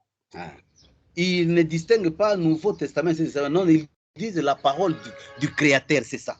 Et donc pour le pantalon, pour que je comprenne bien, donc c'est le fait je pense que l'écriture dont tu parles, ça parle de lorsqu'une femme prend l'apparence. Voilà. Prend l'apparence d'un homme ou bien qu'un homme prenne l'apparence d'une femme. Ouais. Parce qu'il y a dans des pays où les hommes portent des robes, enfin ce qu'on pourrait appeler des djellabas par exemple, c'est masculin, mais il y a aussi ceux des femmes. Donc en Occident, les pantalons, en tout cas au départ, c'était pour les hommes. Oui, au départ, oui, ça on connaît. D'accord. Ouais. Mais là, votre coutume, votre tradition ne peut pas changer ce qui est écrit. Oui, non, je veux simplement, tu vois, par exemple, en Irlande, par exemple. Ouais. En Irlande, les hommes, dans leur habit traditionnel, ils ont comme des espèces de... c'est pas des robes, mais ils ont des kilts. Ils ont les kilts, tu vois. Et donc, là, leur culture, un homme s'habille comme ça. Donc, si une femme s'habille comme un homme chez eux, elle est coupable, je suppose. En fait, c'est... Alors, les coutumes, vous savez, les coutumes, on ne sait pas quand est-ce qu'une coutume a commencé. Mais ce qui est vrai que le soubassement de toutes ces coutumes qui contredisent la parole de Dieu, c'est pour le diable. C'est pour le diable. Je comprends bien. Les coutumes ont commencé à Babel, il me semble. Voilà. Alors, mon frère, il y a par exemple, il brandit le truc là de Exode 22, où il est écrit l'homme ne portera pas la vie de la femme ou la femme est contraire, c'est une abomination. Il brandit ça et ça reste. Parce que je vais souligner une chose extrêmement importante, mon frère Joël. Quand tu meurs, il n'y a plus de grâce. Et la parole reste entière pour toi. Oui. La grâce est ici pour que nous puissions demander pardon. Oui, d'accord. Oui. Ici-bas. Quand tu meurs, ils te réclament, ils viennent dénoncer tout ce que tu as fait, même si les anges te portaient, on va en arriver, même si les gens te portaient dans l'autre direction là, ils vont venir. La Bible dit cet homme faisait ça. Et ça, c'est la parole de Dieu. Ils vont s'adresser aux anges, vous allez avec lui, il nous appartient parce qu'il faisait ça. Et vous serez surpris. Quand la Bible dit, insiste sur la sanctification, c'est parce que nous soyons irréprochables. Oui. Parce que Dieu ne peut pas aussi changer. Il y a des lois spirituelles. Les données sont différentes. Dans le monde présent, il y a des données, et dans le monde céleste, il y a des données. Tout à fait. Oui. C'est ça. Alors, par exemple, pour les bijoux, n'en parlons même pas. Les ports des bijoux, que ce soit les hommes, que ce soit les femmes, il y a beaucoup de versets là-dessus. Dans l'Ancien Testament, ils ont tous ces versets. La femme doit se couvrir la tête quand elle prie. Ça, c'est dans Corinthiens, il me semble. Et, et donc, oui, continue. Il y a toutes les pratiques sexuelles là qui sont contraires à la nature. Le fait de sucer le sexe de l'homme, toutes ces pratiques-là abominables, la masturbation, tout. On va vous montrer tout ça là-bas. Vous-même, vous allez voir. Et il vous dit que tout celui qui fait ça, c'est notre enfant. Il doit venir là où nous sommes. Et ils ont donc raison parce que le fait d'emprunter ses voies pour aller là-bas, c'est ça ta nature. Mais elles vont te juger pour que tu sois responsable de savoir tout simplement que je suis ici à cause de ça. Et on m'avait prêché, mais je n'avais pas entendu. J'ai ignoré. D'accord. Idolâtrer, si je peux parler comme ça dans un français, c'est-à-dire rendre une personne comme une référence pour toi. Notre pasteur, les pasteurs sont devenus des dieux, notre prophète, notre guide spirituel. Tous ces mots-là, quand vous les mettez devant toi, sachez quand vous mourrez, même si vous avez quelle foi, vous allez vous perdre. Le pasteur reste pasteur. Mais il ne faut pas qu'il soit ta référence dans ta prière. Tu commences même à prier à son nom. Tu commences à prier les dieux. Par exemple, si moi j'appartenais à l'église de Frère Joël, je dis le Dieu de Frère Joël. C'est déjà idolâtrie. C'est pas suffisant. Les fils de Skiva, là, ils ont. Voilà. Les dieux de Paul. Les Jésus que Paul a, c'est tout ça. Voilà. Oui. C'est pas jamais suffisant. Ces choses. C'est Jésus tout court. D'accord. Tout court, ça suffit. L'appartenance à des groupes politiques. Il y a des chrétiens, il est chrétien sur la terre, mais il appartient à un groupe politique. Et les décisions qui sont prises dans ces groupes-là n'honorent pas Dieu. Oui. Dans le monde spirituel, quand vous appartenez à un groupe, vous faites allégeance à un groupe, c'est que vous êtes un dans une interprétation spirituelle. Directement, quand vous mourrez comme ça, vous allez aussi en enfer. Alors là, ça complique les choses parce que finalement, des fois, on s'associe à différents groupes sans forcément tout savoir. Voilà. Et du coup, les gens font les choses par ignorance, parfois. Par ignorance. Et la Bible dit, mon peuple périt faute de connaissance. N'adhérez pas à un groupe quelconque qui ne donne pas gloire à Dieu. Il y a un verset qui le cite aussi, ils disent sortez du milieu d'eux. Oui. Il ne faut pas entrer dans n'importe quoi. Les fanatiques, les fanatismes, que ce soit foot, musique, dans beaucoup de partis politiques et de groupes de communisme, quand vous êtes ancré dans ces choses-là, mon frère, le ciel est loin de toi. Oui. Il y a des gens, si son équipe a perdu, il ne sait même pas manger. Il est triste. Oui. Sachez que le diable qui dirige le foot est déjà en toi. Oui. Parce que quand tu deviens fanatique, sache que tu es un de ces groupes-là. Oui. Quand tu aimes, par exemple, quel est le musicien en Belgique ou en France, les Dadju, tout ça. Quand vous aimez la musique de cet homme-là, l'esprit qu'il glorifie dans ce morceau, tu es connecté, votre nom est cité là-bas, tu es sur une tablette de fans de ces messieurs-là. Et c'est comme ça. Et beaucoup de gens se définissent comme ça. Moi, je suis de celui-là. Un peu comme dans la Bible, moi, je suis d'Apollon. Moi, je suis de... Apollo, c'était un apôtre. Oui. Céphas, Pierre, était un apôtre. Paul était un apôtre qui parlait avec Jésus, qui était des chrétiens. Mais Paul vous dit, ne vous faites pas fanatique de nous. Imaginez cela. Maintenant, à comme lui plus forte raison, être fanatique d'un païen. Oui, terrible. Donc, et aujourd'hui, d'ailleurs, je vais peut-être ajouter une petite précision, parce que maintenant, il y a le monde de la technologie, il y a les Elon Musk, les gens d'Apple, les gens d'Android, les gens, la robotique, tout ça, ça rentre dans la même sphère. Le fanatisme, maintenant, il a pris plusieurs aspects. Même la nourriture, même... il y a beaucoup de choses, c'est compliqué. Tout mais c'est comme ça. Oui. C'est comme ça. Alors, nous devons vraiment, en tout cas, quelqu'un qui veut aller au ciel doit faire attention aux détails. Vous voyez, le Seigneur dit quelque part, celui qui met la main à la charrue et regarde en arrière, mon frère Robert et Joël, et Robert même, je le salue en passant, mon frère, regarde en arrière, il n'a pas laissé la charrue. Il continue à servir le Seigneur.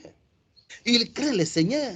Mais le fait de regarder en arrière, c'est-à-dire avoir une idée sur une vie passée ou adhérer par idéologie à quelque chose qui n'a pas de connotation chrétienne, c'est déjà un défaut. Tu n'es pas qualifié pour le royaume. Notre regard doit être fixé sur le roi des rois. C'est ça. C'est très, très dur, mon frère. C'est un chemin étroit, ce que tu nous décris là, voilà. Et c'est ce que la Bible dit. Le chemin est très, très étroit. Très étroit. Et c'est une personne à la fois. Tout ce qui concerne maquillage, make-up, tout ça, ce sont des cultes. Et si vous tenez au sali, vous devez être loin de ça.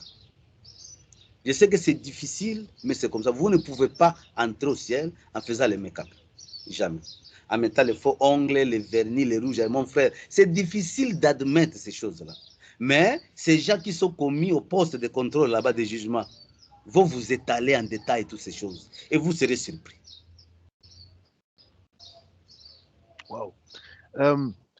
Et donc, est-ce que donc tu es resté là avec les anges? Donc tu es là avec les anges? Oui, tu es là au poste, là où il y a le filtre là. Où il y a ce criblage qui est fait. Est-ce que tu as avancé ou bien tu es resté là? Je termine déjà avec tout ce que j'ai vu là-bas. On a avancé pour me montrer comment la cité, parce que c'est un monde qu'on ne peut pas terminer. Imaginez tous les gens qui meurent dans ce monde depuis Adam et Ève jusqu'à aujourd'hui. Oui, c'est un monde. C'est vaste, oui. C'est un monde, un grand monde. On ne peut pas dire que moi j'ai parcouru tous les services de mort. C'est faux. Dieu va vous montrer seulement quelques quartiers, quelques avenues, et c'est fini parce qu'il n'y a pas moyen. Oui, c'est trop vaste. C'est trop vaste. Alors, j'ai vu beaucoup de scènes là-bas, et il y a encore quoi que je voulais attirer l'attention. l'habillement, oui, j'en ai déjà parlé. Le bracelet, tout ce qu'on peut porter là, qui n'a rien à faire. En tout cas, naturellement, c'est juste des objets culturels qu'on peut porter, mais ça disqualifie quelqu'un. Parce que le Saint-Esprit, c'est que le soubassement de ça. La source. L'idée, la source, c'est l'idée, oui. L'idée, ce n'est pas saint et ça ne vient pas de Dieu. Et parce que là, tu as parlé beaucoup de l'aspect extérieur.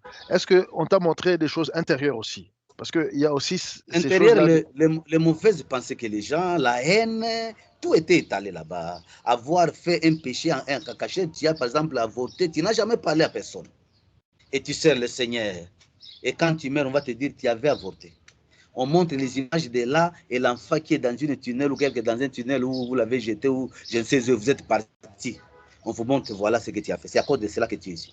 Et tu n'as jamais confessé. Haïr quelqu'un, avoir de mauvaises pensées, toutes ces choses-là vous amènent là-bas. Et vous ne pouvez pas échapper. D'accord. Donc, l'enfer est réel. Tout à fait, oui. Que tout homme ou toute femme qui vit doit savoir que le jugement est là. Et ce jugement, ça se fait là-bas. Ce n'est pas au jour, on parle de jugement dernier à la Parole chapitre 22 là-bas, ou le trône blanc, là, il n'y aura pas de jugement.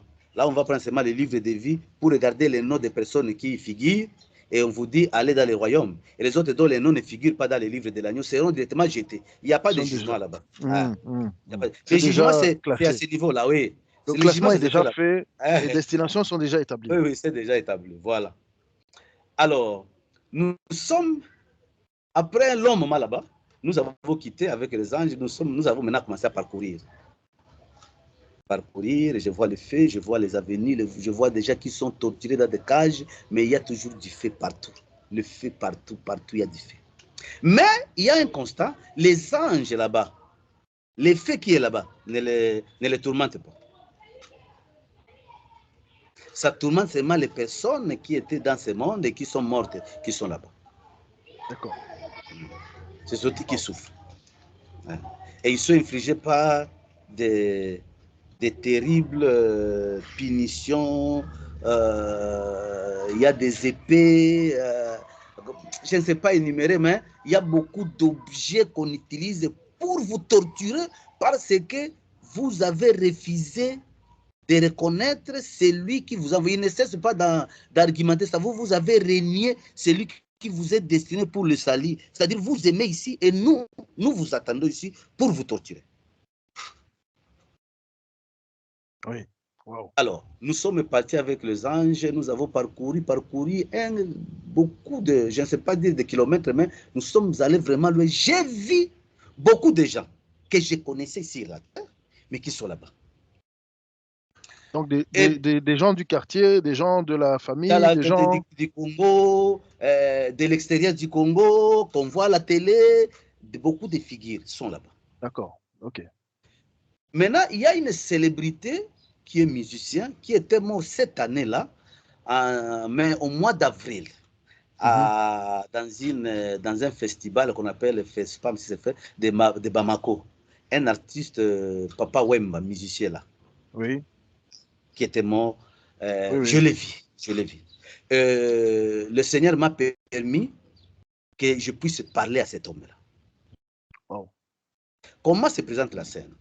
Nous quittons le poste de jugement, nous entrons dans les avenues, le quartier, les avec les anges dans l'espace, me montrer comment les gens souffrent, tout ça. J'arrive à l'endroit de ces messieurs-là. Mon frère, il y avait à peu près 4 ou 5 démons qui s'occupaient de lui. Mais quand je me suis approché, les démons ont laissé la personne et la personne est venue directement courir et tomber devant moi. Il dit, depuis que je suis ici, c'est aujourd'hui que je respire un peu parce que tu es là. Il me dit, comment es-tu arrivé ici? Ici, les gens n'arrivent pas. Certainement, vous êtes un homme de Dieu. Je l'ai reconnu. Je lui ai dit, je te connais. Il me dit, tu es vraiment un homme de Dieu. Il dit, depuis que je suis ici, je regrette beaucoup. Je vais rentrer, je cherche à rentrer pour que j'aille chanter pour le Seigneur. Ah, maintenant, il avait envie de chanter pour le rentrer dans le Seigneur. monde, ouais, pour chanter pour le Seigneur. Parce que lui, c'était un musicien du monde. Je crois que vous connaissez. Oui, Papa Wemba. Oui, beaucoup de gens le connaissent. Oui. Voilà. Alors, mon frère, je le regarde comme ça, toute la gloire que cet homme avait sur la terre. Vous avez pitié. Oui. Le statut qu'on a sur terre ne définit rien sur... D'abord, je tiens à souligner quelque chose là-bas. Là, il n'y a pas question de pasteur, il n'y a pas question d'ancien, il n'y a pas question d'évêque, il n'y a pas question de général apôtre ou apôtre. Non. Là-bas, mon frère, ce qui compte là-bas, dans le monde spirituel, bien entendu, ce qui compte, c'est la sanctification. Oui. Les choses là qu'on se nomme ici, pasteur, responsable, berger, tout, ou apôtre, bishop, évêque, général, mon frère, ça ce sont des appellations ici-bas qui n'ont rien à faire. Tu peux être ici avec un grand nom, mais dans le monde spirituel, il y a un simple serviteur, un simple chrétien qui craint le Seigneur. Il est plus élancé, plus élevé, plus costaud spirituellement. Oui, c'est le monde de la vérité où rien n'est caché. Ouais. Maintenant, Papa Wemba me dit ceci. Je vais rentrer pour aller chanter pour le Seigneur maintenant. Je veux que je rentre. Moi, je lui dis, toi, tu as... Et la musique que tu chantes là, ce n'est pas pour le Seigneur. Il me dit, non. La musique là, c'est la musique de magie. Vous écoutez? C'est la musique de la magie. Ce n'est pas pour le Seigneur. Et tout celui qui aime ces morceaux et qui l'écoute ne peut pas échapper d'être là où je suis. Vous écoutez ça? Parce que là, il n'y a pas de mensonge là-bas. Même les esprits disent la vérité là-bas.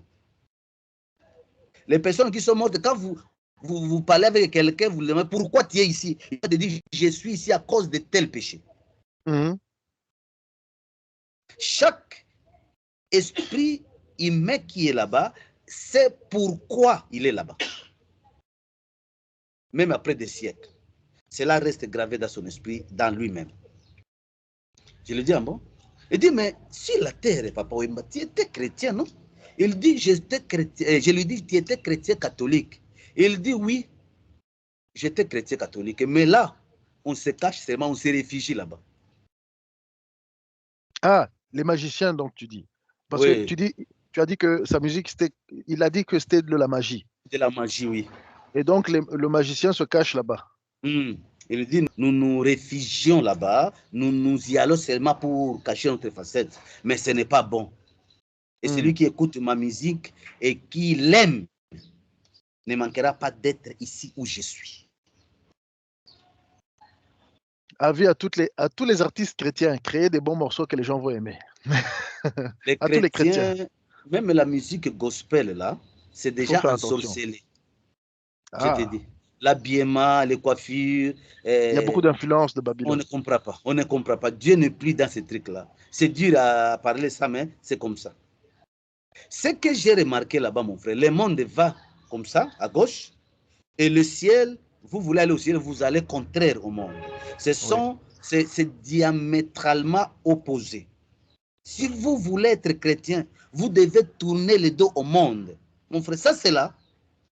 Il n'y a pas d'issue. Et ça doit être un objectif. Aller au ciel doit être un objectif de quelqu'un. Ce n'est pas chanter, prier, adorer, donner les offrandes. Mon frère, c'est une discipline, une prière. En tout cas, que le Saint-Esprit, et vous veillez sur ça, parce qu'il viendra comme un voleur. Nous continuons. Qu'est-ce qu'il y a encore? Moi, je lui dis, tu étais là-bas. Il me dit que non, on s'était réfugié seulement là-bas, mais ce n'est pas du tout bien. Et il a fait aussi mention que c'est lui qui écoute la musique. Il a dit, ce n'est pas seulement sa musique. Il a dit, toutes les musiques que vous entendez, que ce soit au Congo, que ce soit à l'étranger, c'est de la magie. C'est ce qu'il m'a dit. Et celui qui aime ça, qui aime ça et qui écoute ça, viendra ici où je suis. Et il me dit ça en pleurant, et c'est un esprit mais qui pleure. Qui regrette, vous lisez sur sa face qu'il regrette énormément d'être là. Et moi, je lui pose encore une autre question. Je vais poser une autre question. Voilà, je lui ai posé une question. Toi, si Dieu t'a donné soixantaine d'années tu n'avais pas entendu parler de Jésus? Écoutez sa réponse. Il me dit, oui, j'avais entendu parler de Jésus, mais je ne savais pas si les choses seront comme elles sont aujourd'hui. Vous voyez l'ignorance?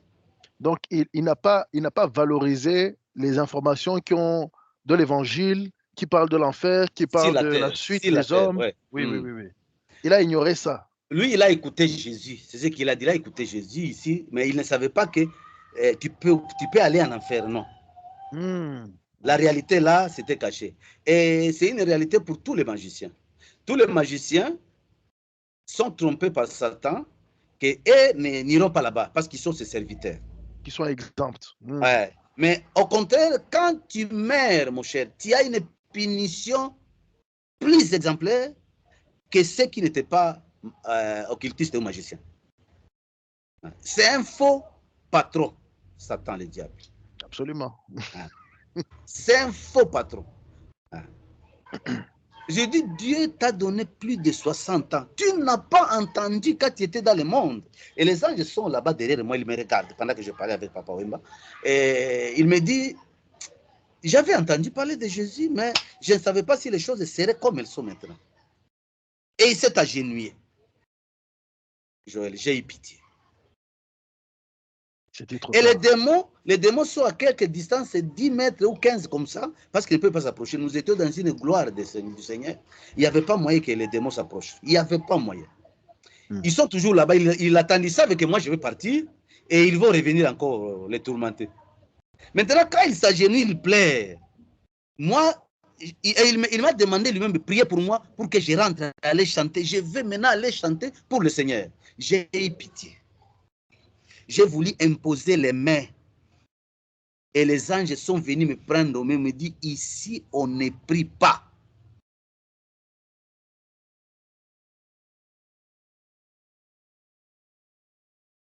Wow.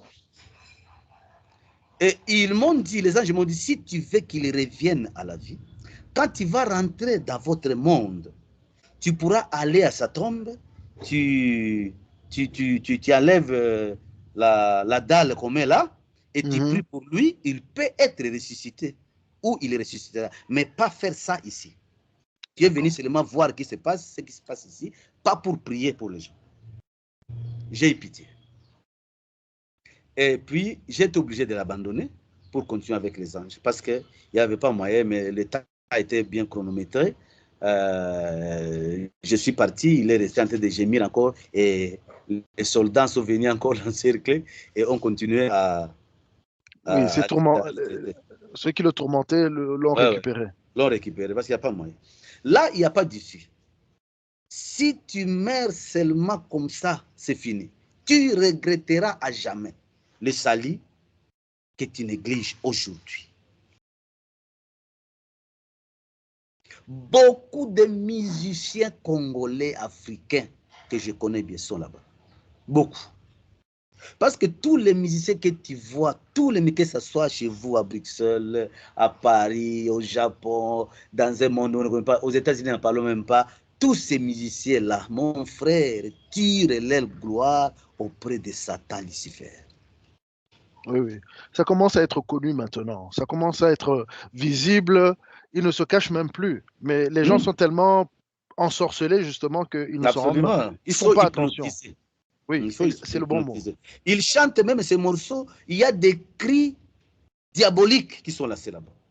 C'est tout à fait normal parce que ces morceaux-là, la musique-là, c'est la musique qu'on joue même dans les fêtes quand on est chez les diables là-bas. C'est les mêmes morceaux qu'on joue. Et je souligne en passant, si tu as ces morceaux-là de musique dans ta maison, les démons entrent dans ta maison, même si tu es chrétien. Ils entrent là-bas, ils ont accès là-bas parce que tu as leur truc. Allez. Oui, c'est un moyen qu'ils utilisent pour ouvrir des portes. Les anges seront là-bas à la porte, mais ils vont dire aux anges, nous venons ici parce qu'il y a notre marchandise dans votre maison. Ça, tout chrétien doit se dépouiller de toutes ces choses-là. Parce que ça ouvre la porte aux démons pour entrer dans notre vie. Très bien. Nous avons parcouru, le Seigneur ne m'a pas plus donné accès à parler à aucune personne parce que j'ai fait un dégât, je voulais prier pour ces messieurs-là. Ils n'ont pas voulu me laisser le choix.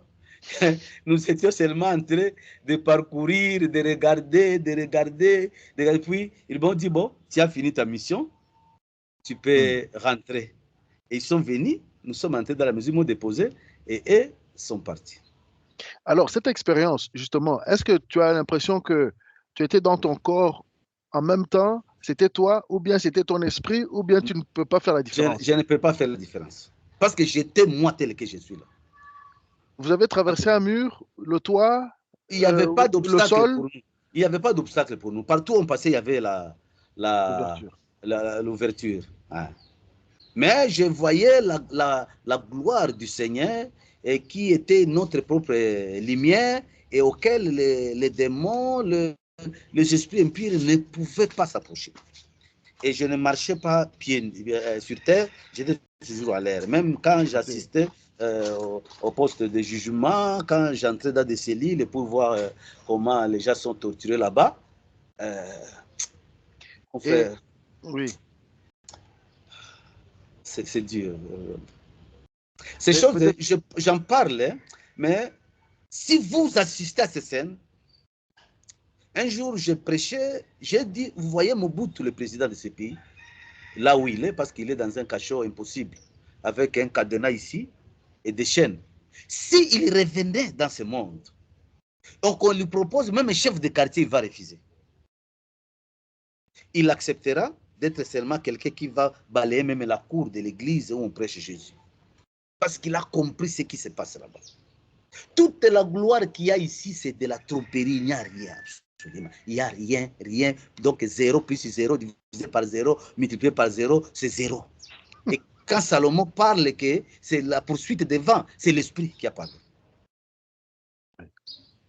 C'est dire, mon frère. C'est pitié. C'est des réalités qu'on a besoin d'entendre. Ça remet les pendules à l'heure, même pour le croyant. C'est horrible, ces choses qui se passent là-bas. C'est horrible. N'allez pas là-bas. Même si vous manquez de tout, ne manquez pas Jésus. Ayez toujours Jésus avec toi. C'est horrible. Très bien. Je propose que, en tout cas pour cette première fois, cette première partie, parce que ça sous-entend qu'on aura d'autres parties. Absolument. On va s'arrêter là, parce que le temps est écoulé. Mais merci beaucoup, Pierre, vraiment pour ce partage. Nous allons reprendre, je pense, parce qu'il faudra peut-être 2 voire 3. On va aussi lire les commentaires. C'est sûr que ça va provoquer des commentaires.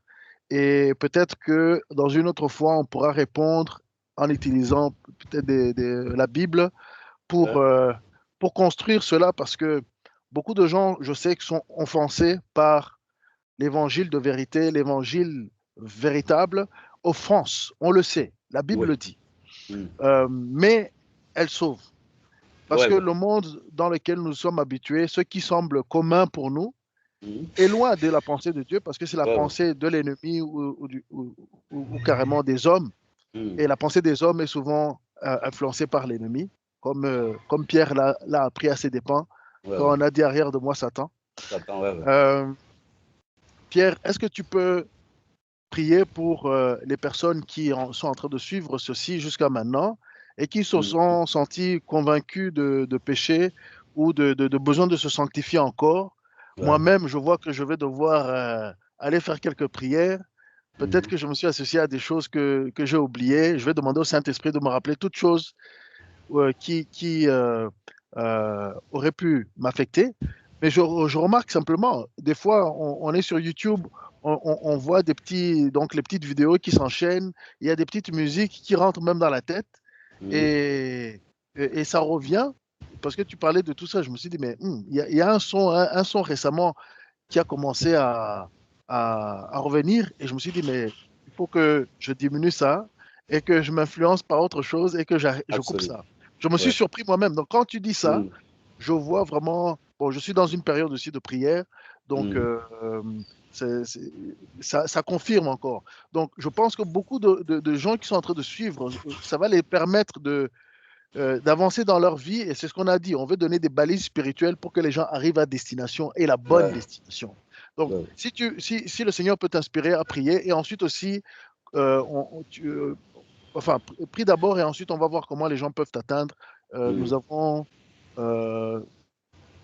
10 minutes. Enfin, ça va. Donc, si tu peux prier. Seigneur Jésus, je prie pour toute personne qui va me suivre de loin ou de près et qui me suit maintenant, que ta grâce soit sur toute personne. Je sais que le salut vient de toi. Jésus lui-même, notre Seigneur, dit, personne ne peut venir à moi si le Père ne l'attire. C'est toi qui nous attires. Même moi, c'est toi qui m'as appelé. Je ne te connaissais pas.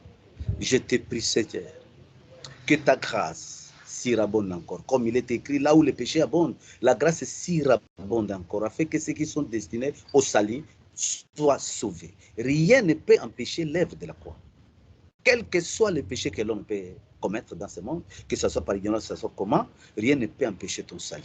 Et je te prie, Seigneur, de toucher les personnes, de toucher les gens pour qu'ils n'aillent pas dans ce lieu de tourment, pour que les gens n'aillent pas là-bas. Parce que tu n'as pas fait le feu là, tu n'as pas fait ces lieux pour les hommes, non, tu as fait ces lieux pour Satan et ses démons, pas pour nous, pas pour nous. S'il te plaît, que ta grâce, Seigneur Jésus, arrive à l'endroit de tout un chacun. Et que tout celui qui va écouter, ou qui écoute maintenant, ou qui écoutera ça plus tard, je ne sais pas, Seigneur Jésus, qu'il soit touché par toi. C'est de ta part que j'ai parlé, et c'est tout ce que tu m'as montré. Il y a encore d'autres choses qu'on pourra développer, mais je veux que ton esprit qui nous attire puisse attirer tous celui, celles, Seigneur Jésus, qui va écouter, que l'ignorance ne puisse pas les dominer dans le nom de Jésus. La Bible dit, mon peuple périt faute de connaissance, pas faute de la foi. Chacun a la foi, chacun a la persévérance dans tout ce qu'il fait, chacun a l'espérance dans tout ce qu'il fait ou dans une personne quelconque, quand même en Dieu. Mais le fait que nous ne connaissons pas les choses auxquelles nous croyons, c'est ce qui nous tue. Parce que j'ai vu à cet endroit, beaucoup de chrétiens sont là-bas, beaucoup de pasteurs, beaucoup de gens qui étaient nés de nouveau sont là-bas, parce qu'ils ne savaient pas.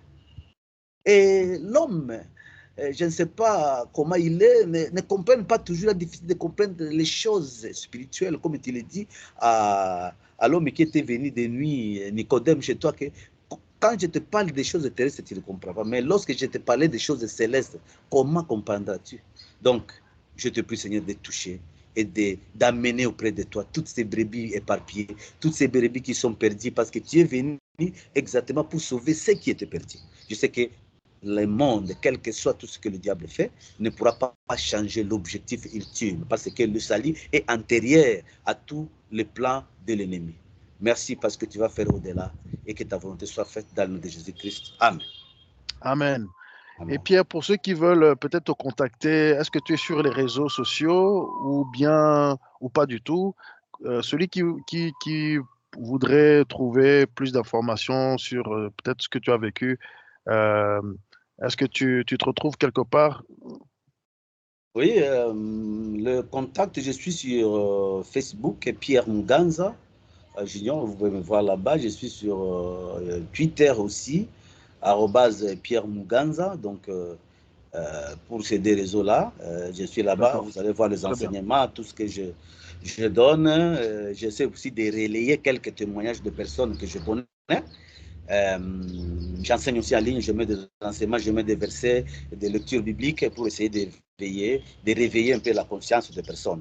Donc, ceux qui veulent t'appeler ou t'envoyer un message par téléphone, comment ils peuvent te joindre si tu as envie de relayer cette information?